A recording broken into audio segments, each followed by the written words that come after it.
All right, we're back this week. At least I'm back. Joel Sherman is on vacation this week. It's Jon Heyman for the New York Post with the show, and we are very excited. I'm going to have a co-host, a professional ball player this time for the first time, Mark Canha, the former Met, who's an outstanding player, and we go by stats now. We're all very analytically inclined. 113 OPS plus in his career, still a free agent, as are close to 100 other worthy Major League ball players. But I'm very excited to have Mark Canha here as the co-host, and we will be with you just in a few minutes.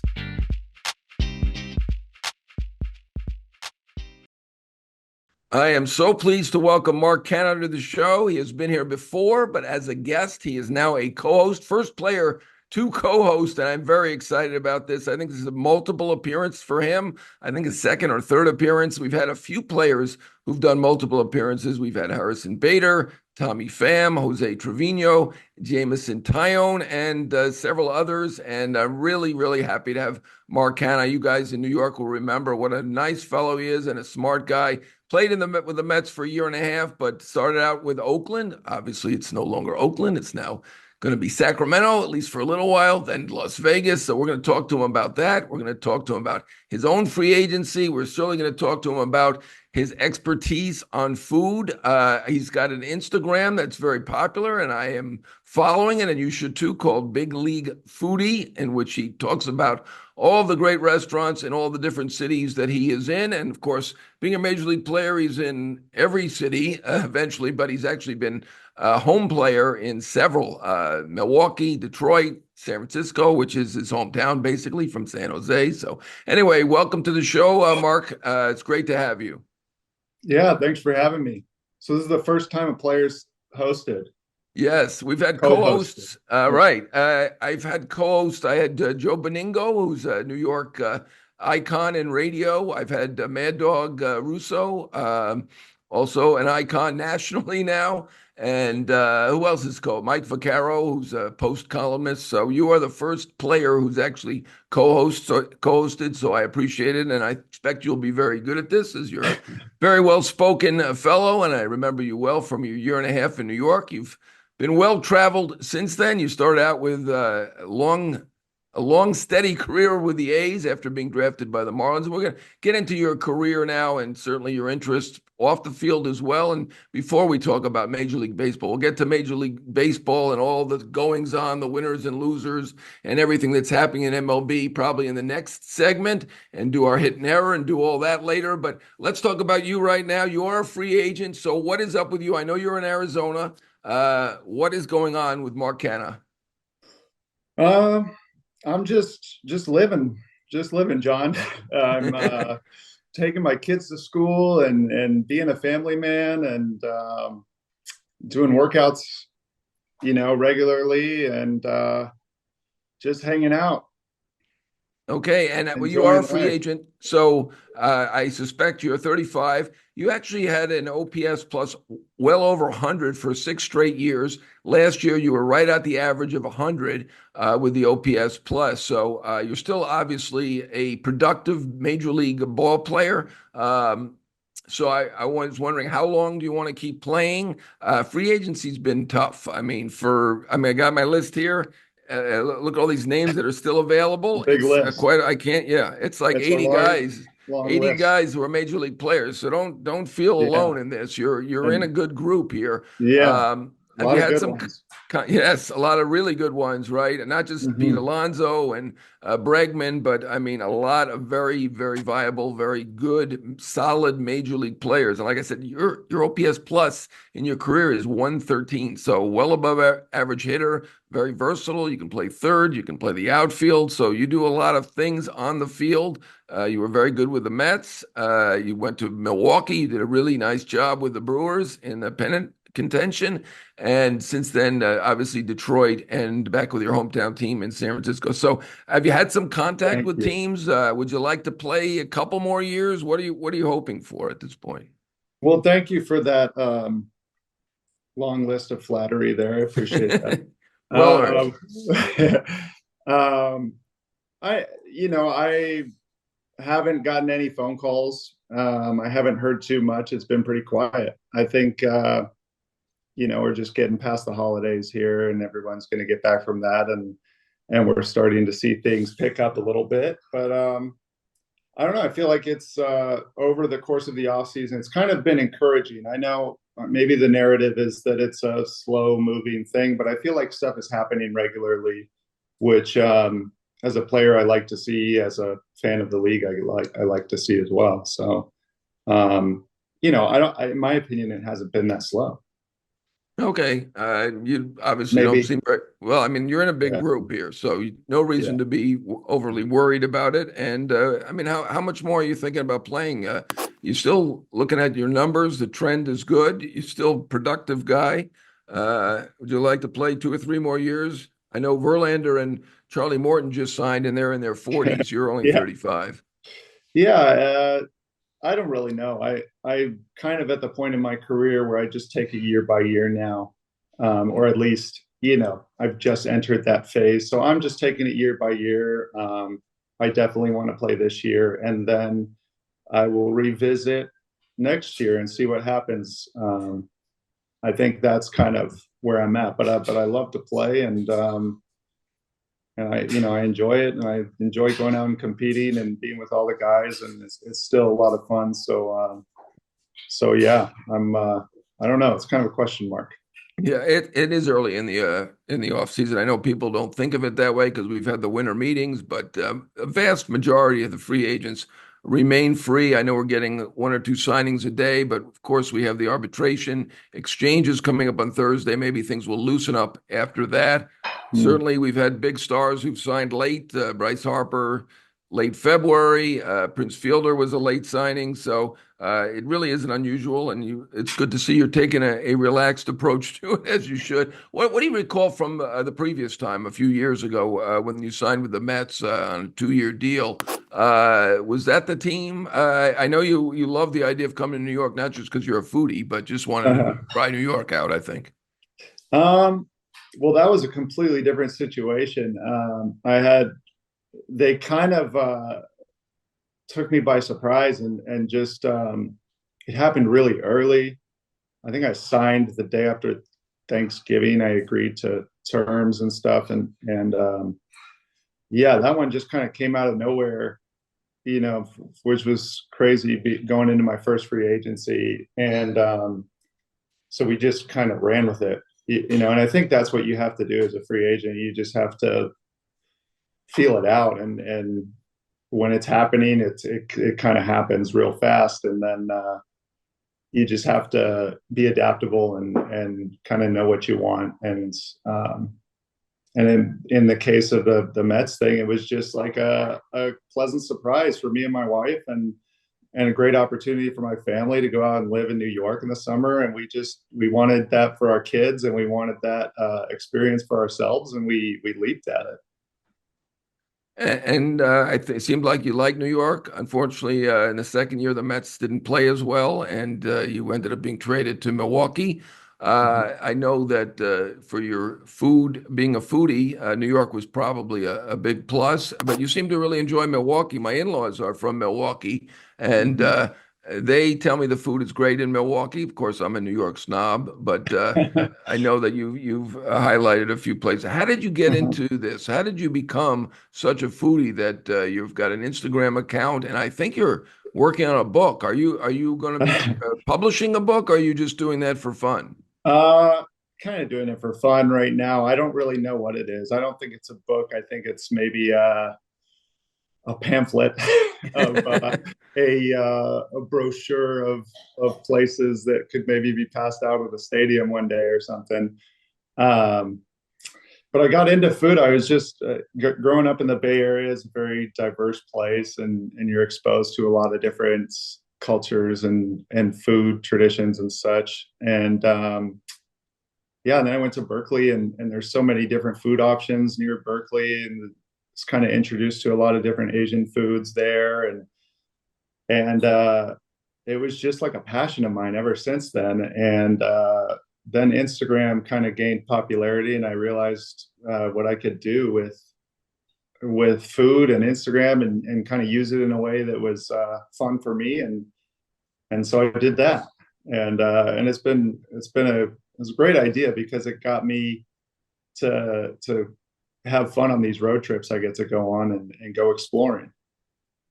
Are there any other foodies who've you've hung out with in MLB? I think Bob Melvin might be one, who was Hmm. your manager for quite a while in Oakland. Um, who are some of your Yeah. favorite teammates and favorite teammates to talk food with? Oh, yeah. I mean, guys, there's a lot of guys that go out and go try and get a good meal. God, I mean, Pete Alonso comes to mind. You mentioned Bo Mel; he's a big food guy. Lindor likes to eat really well. Yeah, Jed Lowry was really into food. Just a lot of guys, and yeah, it's fun. And then I think this year I remember Casey Mize. Yeah, Casey Mize with Detroit is kind of a foodie. So there's a few of us out there that Yeah, and yeah. now I understand you live in Phoenix. Do you find Mhm. some pretty good food out in Phoenix? And why did you decide to move to Phoenix as a Bay Area guy? And does this mean we're going to see you on a team with a spring training in Arizona, or does that not matter to you? Uh, what's that? Like a three-part question? Those are Um, my questions. Yeah, Joel always makes fun of me for these all questions. right. You can answer any one of Yeah. those questions. Okay. The food in Arizona is just fine. It's up and coming, I'll say, and it's getting better and better all the time. And I do cook a lot in Arizona. I think it might be also because I just have more time on my hands, and I enjoy moving a little slower and cooking a meal once in a while, and that kind of helps me feel good in the off season. And we moved here when we had our first kid. We were living in the Bay Area, and we just had a child and decided to grow up and and stop paying rent and so we made the move out to Arizona, and it's been great. I enjoy living here. It's the weather's awesome in the wintertime. I play golf and love plenty of places to work out and train, and those are the things I love to do and spend time with my family. We're going to really get into MLB on the next segment, talk about the winners and losers and everything else that's going on. You mentioned Pete Alonso. Certainly, he's still out there. That's of interest. He was your teammate with the Mets, so I want to get your opinion on that for sure. But let me close this first segment out by asking you about some particular aspect of your career, and that is the hit by pitches. How do you become someone who is a magnet for the baseball like that? I know Anthony Rizzo is like that. There's a few guys like that. Um, is this something that you enjoy? I mean, you seem to avoid injuries somehow, but uh, Yeah. how did this come about? Um, it came about in probably I think 2019 is when I really started getting hit by pitches a lot, and I got closer to the plate and had a certain approach back then. It's kind of has completely changed over the years, but and has evolved. But I used to stand on the plate and just try to pull everything, and that was kind of my strength, and that's what I did. And I lean over the plate and just say, okay, I'm going to pull the ball or get hit by the ball. And that was kind of my approach. And I knew that if I did that, I could hit that way and be successful and also get on base a few extra times a year. And that kind of just spiraled into, I didn't anticipate the amount that I would get hit by pitches, but pretty soon I realized that was a pretty valuable part of my game, and I ran with it, and it's worked out for me. I always tell a joke in the dugout. If I get hit by a pitch during a game, I come back into the dugout and announce to everyone that's keeping the lights on in the Canha household. it's People usually it's like that. helped you with that on base percentage for sure. I mean, you've got like a almost a 360 on base percentage, despite a basically average major league batting average. And I think that's part of it. I can't really Yeah. understand that as someone who's afraid of the ball in Little League when they're throwing 50 miles an hour. But does anyone complain? Have you ever had pitcher or catcher say that you're not really making an effort to get out of the way of the ball? Oh yeah, absolutely, absolutely. It's I kind of not so much anymore, but back when a younger version of myself was kind of like really proud of being sort of the thorn in the other team's side and the guy that people like to hate. And so I think it worked for me, and I think it's kind of part of my game. And whether you liked it or not, it makes me successful, and it's kind of I don't know. I don't see why you wouldn't do it. I feel like with how good pitchers are nowadays, you got to get on any way you can. And if I can take one in the back and help my team out, and then I'm more than happy to do it. I guess so. I don't know. Good for you. It's worked for you. It's been great to get to know you a little bit better in the first segment. Second segment, we're going to talk MLB and what teams are doing right now and what's going on in free agency. One phenomena that I've noticed is that starting pitchers, despite now, I think it's very difficult to be a starting pitcher. You need a great repertoire, certainly an amazing skill, but now that starting pitchers are throwing fewer and fewer innings, the salaries and the values apparently, at least according to MLB teams, have gone way up. Whereas relievers, and I think relief pitching is kind of important. The Dodgers did the best job out of the bullpen, despite, I mean, obviously they have Freeman and Betts and Ohtani and all these great hit players, but having the bullpen that did the best in the postseason, that worked for them. And right now, Mm-hmm. about 50 out of 55 relievers still looking for a job. The vast majority of free agents still looking for a job. And we're going to talk about the strategies of MLB teams with a Cal alum, Mark Canha, when we come back. And we're going to get his restaurant recommendations in the cities that he has performed in at the end as well.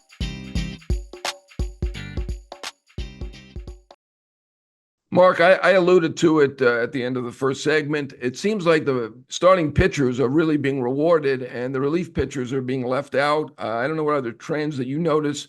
It does feel like, some stars have signed, but the vast majority of the free agents have not. How do you view this overall free agent market so far? Oh man. I don't know. I told you earlier, I felt like it wasn't moving as slowly as people are saying it is. I feel like stuff's happening regularly, and that's what I like to see when at least there's news, at least there's people signing seemingly or almost every day.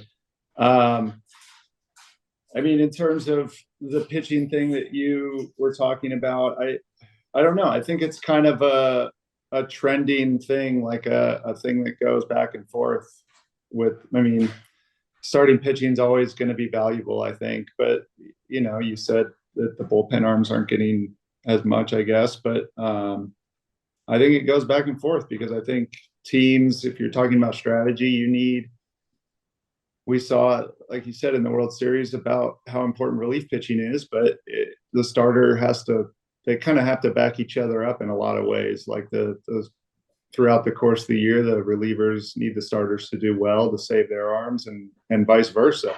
So I don't know. I think it's kind of a thing that's going to trend maybe back and forth, but I don't know. I think starting pitching, you kind of need it to survive.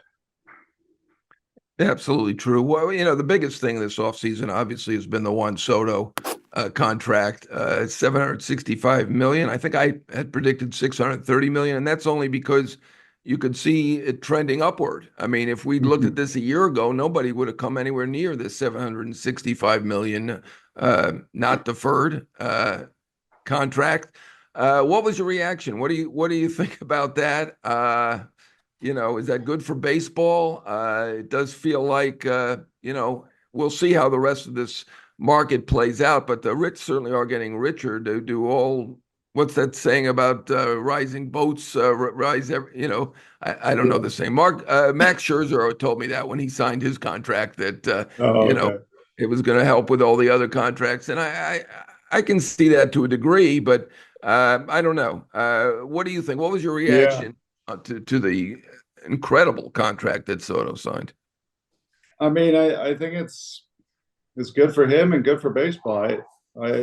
You like to see money flying around, I think, and that's a good thing, and we've seen a lot of big contracts this offseason. So I think that's, I don't know. I can't really decide how it's a bad thing. I think things are going good, and I don't know. We could sit here and talk about trickle down economics, but I'm not smart enough to do that. But we can.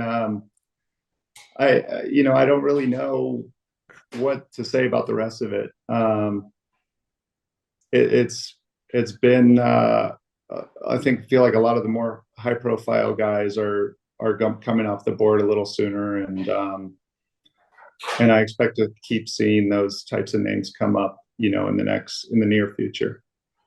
Well, one concern I have, and I'm in New York, so maybe it's not that big a concern for me, but for overall for Major League Baseball, it feels like the Dodgers already were the best team. They were able to win with five excellent starting pitchers on the IL.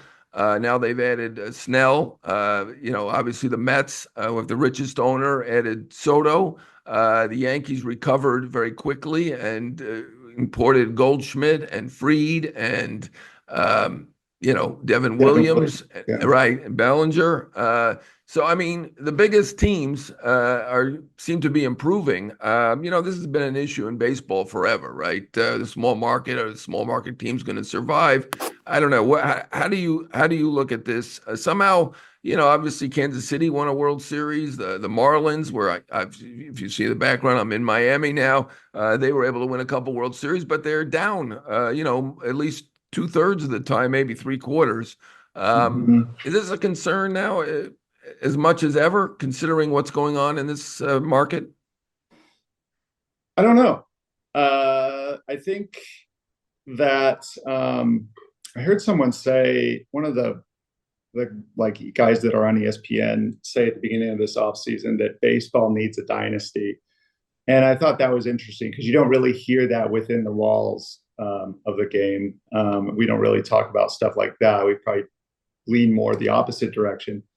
But when he said it, it did kind of make sense to me because I think overall, if you're just looking at the big picture, I think it's good for baseball to have some teams have a lot of familiarity and have teams like the Dodgers on TV all the time and stuff like that. If we're talking about the health and sustainability and growth of the game, I kind of feel like that's good for it. I think, like I said, inside the locker rooms, you probably hear a little bit of a different song.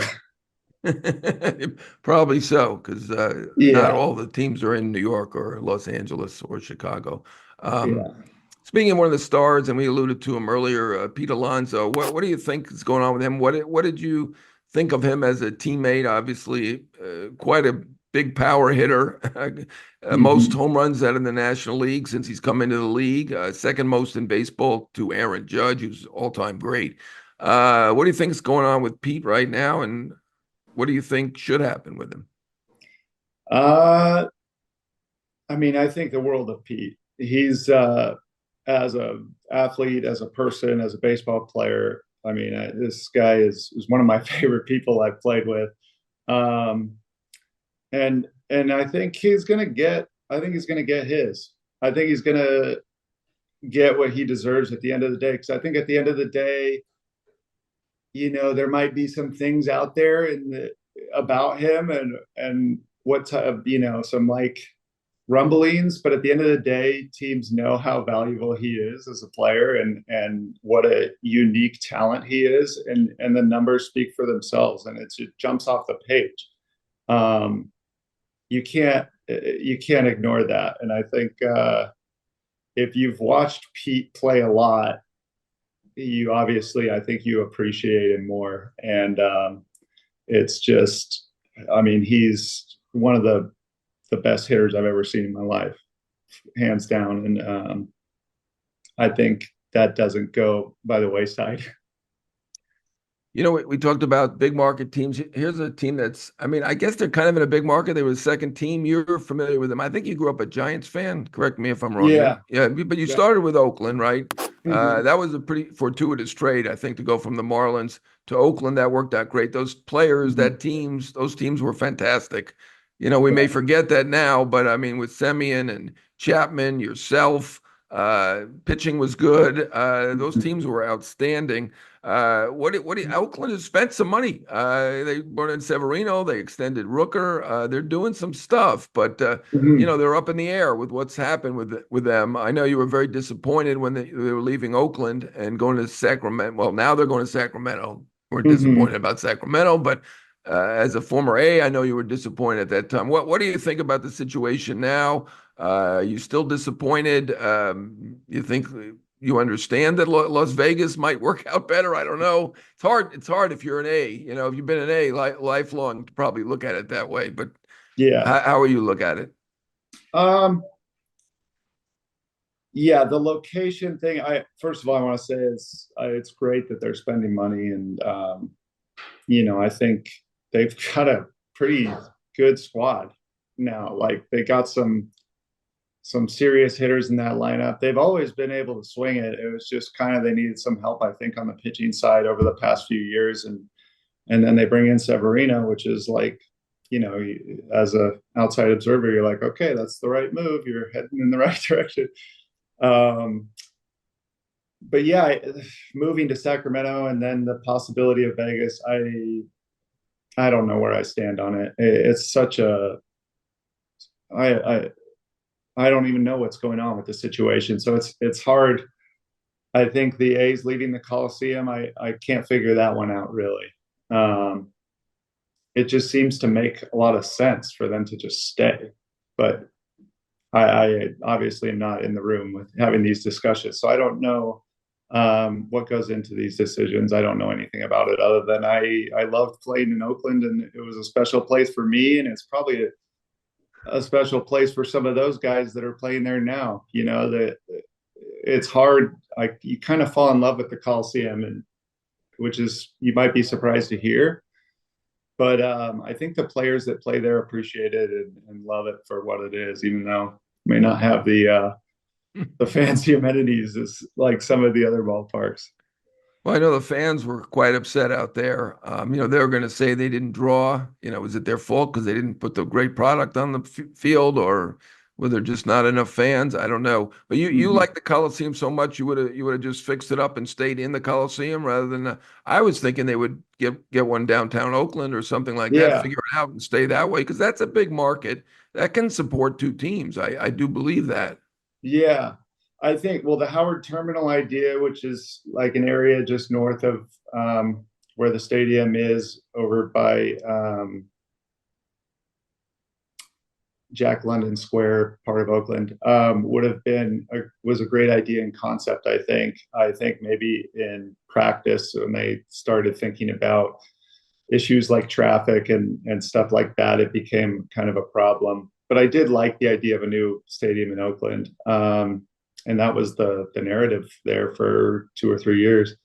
Um, but yeah, I mean the Coliseum, it's run down, but there's a lot of kind of cool things about going to the Coliseum. Like you play a lot of day games on the weekend, and the weather's usually really nice. And um, yeah, then you can go out to a nice dinner in the Bay Area close by. There's a lot. There's a lot of. That's just me personally. There's a lot of people.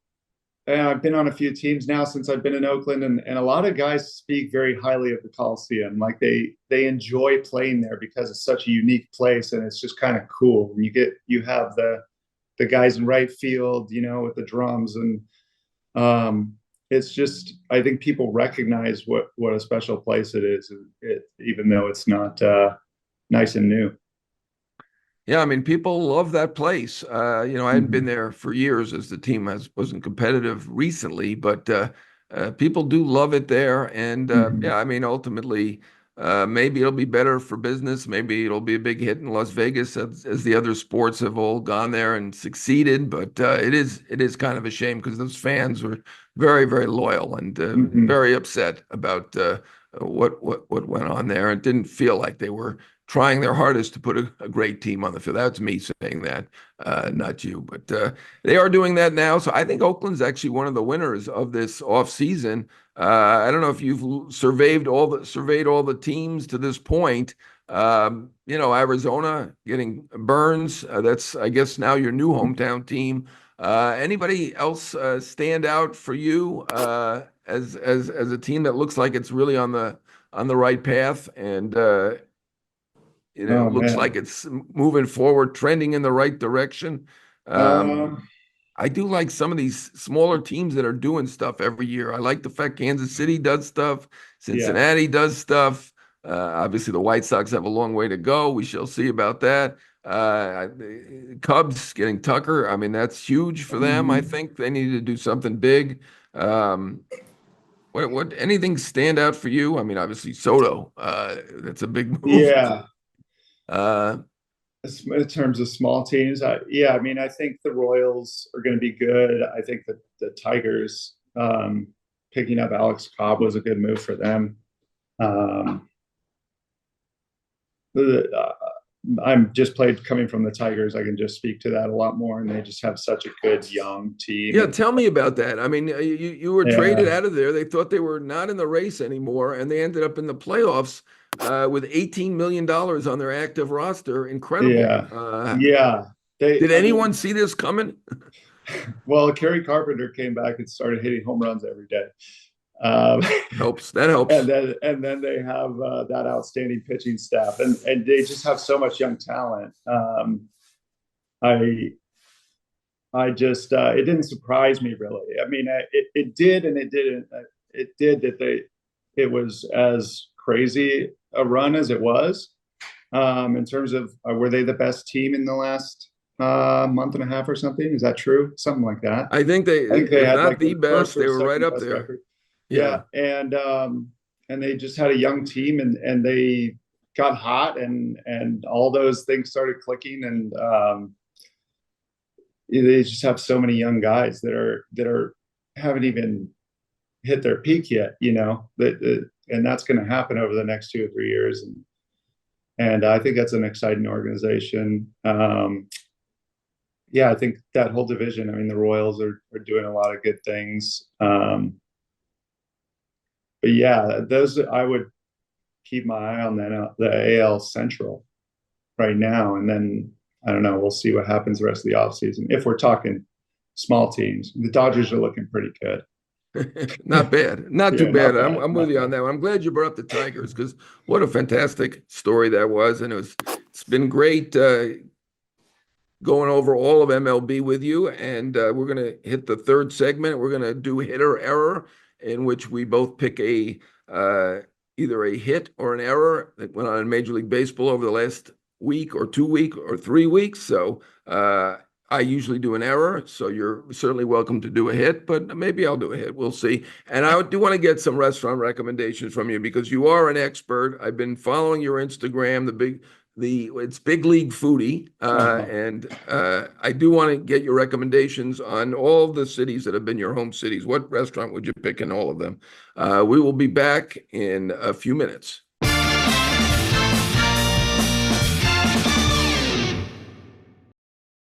We are back to do hit or error, and I'm going to get my restaurant recommendations from the big league foodie, Mark Canha himself. He's a very positive guy, so I'm anticipating a hit from him first. We shall see. Mark, hit or error? I'm going to go with a hit, of course, and pad my batting average. Very good. And what is your hit? My hit is the A's signing Brent Rooker to an extension and scooping up Severino and luring him over to the West Coast. I think those are just two big gets for them. And you talk about Rooker, who's one of the best bats we have. I'm a huge Rooker fan, and I think he's just I'm such a fan of his, and I think he's one of the best hitters in the league. And then Severino, who's a top arm and is going to be their ace, and a guy with a little bit of experience that'll kind of rub off on those young guys they got. And I think those are two big gets for an organization that probably is enjoying the good news.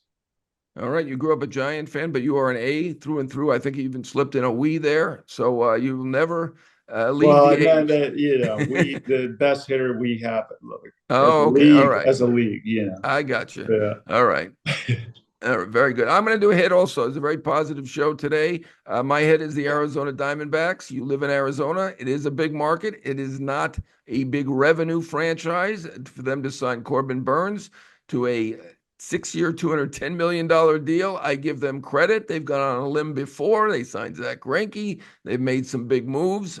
They were in the World Series a couple years ago, and they want to get back to the World Series. They got a great offense. They were fourth worst in ERA in Major League Baseball last year. That is really hard to believe because That's they do have a surprising. very Yeah. good start right now, right? Don't they have a good starting Yeah. pitching staff at this point with Gallen and Yeah. Kelly? And they look pretty good on paper. Yeah. They're already stacked, and then they got burned. So that's a good point. Now, before we let you go, we've got to get your restaurant recommendations. I'm going to ask you for your home city restaurant recommendations. You've played in a number of cities, some of them only for Mhm. a brief spell. Certainly started in Oakland, and you are from the Bay Area, from San Jose. Mhm. Give me one or two restaurant recommendations, and we'll start with Phoenix, where you are right now. What's your restaurant recommendation in Phoenix? It's Bacanora. It's a Mexican restaurant, kind of close to downtown Phoenix, and it's very good. They have a. We went there the other night, and they have this. They kind of cook everything on this huge grill. So they got like meats on there and vegetables, and they're just cooking on a open fire grill. And it just smells so good, and it's kind of like a very lively energy to it, and it's just a fun place to go eat, and it's a special place in Phoenix. I'll give you mine. Have you been to Roca Riche or Richardson's? New No. Mexican fare. I'm a native New Okay. Mexican, a rare Ah. New Mexican, and it's pretty good. It's in the Biltmore Okay. area, so maybe try that sometime. Okay. Yeah. They're sister Cool. restaurants. All right, Bay Area is probably hard to narrow it down to one, being that you're from there, you played there for 6 years, and we have a lot Yeah. of good food in the Bay Area. Yeah. One restaurant, I think my favorite is La Chicha. It's an Italian restaurant in Noe Valley, and it's just kind of like a family kind of restaurant. It's real homey when you walk in. It's they're they're Sardinian, and it's mostly like seafood based restaurant, and it's just you smell tomato sauce and fresh seafood, and it just smells amazing in there. It's small and kind of intimate, and just you got the old Italian mother coming up to you, and she's so friendly, and just they're so welcoming, and I love it there. I will defer to you on that. You are the expert in the Bay Area food. How about Milwaukee, where my in-laws live? Oh man, so many cool spots in Milwaukee. The public market is a lot of fun. It's not really a restaurant though, so I'm gonna say, what's it called? Odd Duck, Odd Duck. Odd Duck is really good. Um, Eclectic restaurant that I like very much in Milwaukee. I'm with you. Underrated restaurant town. I Yeah. know you've been in a few other towns, but we're just going to concentrate on New York now. Give me a Okay. few in New York. What are your? I mean, obviously there's a million Oh, restaurants in New York. There's I think oh, 8 Italian York. restaurants on the block we live on. So it's Yeah. hard to narrow it down to two or three. But give me two or three from New York, Mark. Okay. Well, since you have to have an Italian restaurant when you're talking about New York, I'm going to go with Don Angie for that one. That's my favorite. Fort Charles is an amazing experience. The prime rib spot. I actually like their roast beef sandwich, and their burger is amazing too. Um, New York restaurants, babe.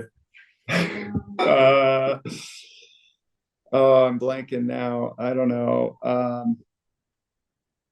Maybe give who do I give a little love to? they're all so good. It's like trying to,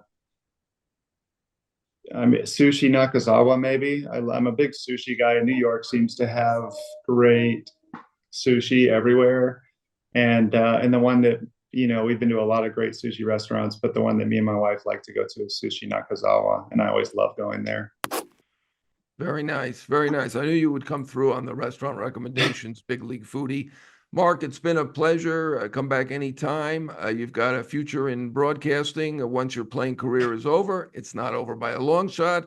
I'm looking at the Thank list. I you. think there are close to 100 guys to go. You don't seem Woo. worried. You shouldn't be. I'm sure that some team will be lucky enough to snap you up at some point. But I want to thank you for coming on Thank the you. show. Normally with Joel Sherman, who's not here today. He's on vacation, rare vacation, and Jon Heyman here at the New York Post. So thank you very much, Mark. You've been terrific. And I want to thank Tommy Hogan, who did a terrific job producing under adverse circumstances with my cell phone going off at first. Technological problems by me, as usual. So good job by Tommy Hogan. And catch the show on the New York Post Sports YouTube page or wherever you get your podcasts anytime. It's been my pleasure. This is Jon Heyman signing off for the show. We will be back next week with Joel Sherman. We will both be here with a guest, not a great athlete as a co host, but I will be the co host for Joel Sherman, who will be running the show.